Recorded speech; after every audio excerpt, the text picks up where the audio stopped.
just a pause, okay. I like to think about the Bible sometimes, and it helps me to stay engaged with it and make it so it's not just this like hard to read, old English, like I don't understand it, but we're supposed to read it. I like to think about it and like, what would it be, different things. What would I have done? Or what would that look like now? I like to just, process things. But have you ever stopped and thought about like, so there's the ascension of Jesus, right? It's the end of the Gospels, and he's meeting with them, and he's about to ascend into heaven. And he's like, super important, guys.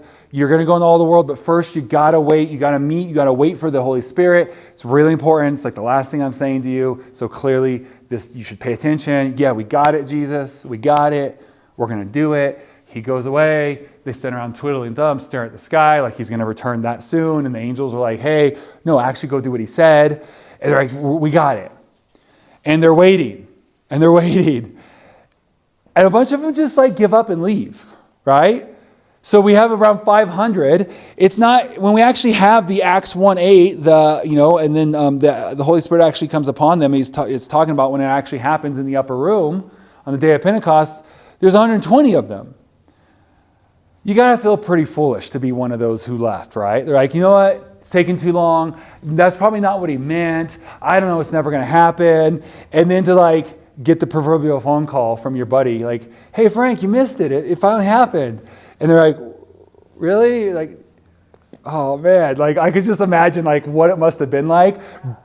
Okay, and I'm putting it in our terminology, but to like go to church that next Sunday and be like, okay, so like how do we get it? Is it too late? Like, I know we stopped. Hey, what do we do? We're back, I guess. Like the amount of humility they must have had to come back and be like, okay, I'm sorry. We should have been there. I think about those things sometimes. Like there are less of them stayed around. What did the rest of them think?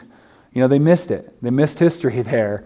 One of the greatest, like if you ask the average Christian, like what's one event you'd like to experience? That's going to be in the top 10 that people are going to pick is the upper room. And they had the chance and they waited and then they left. So sometimes there's an old church word called tarry. Sometimes we just have to tarry, right? We just have to wait. And sometimes we miss our blessing because we give up too soon.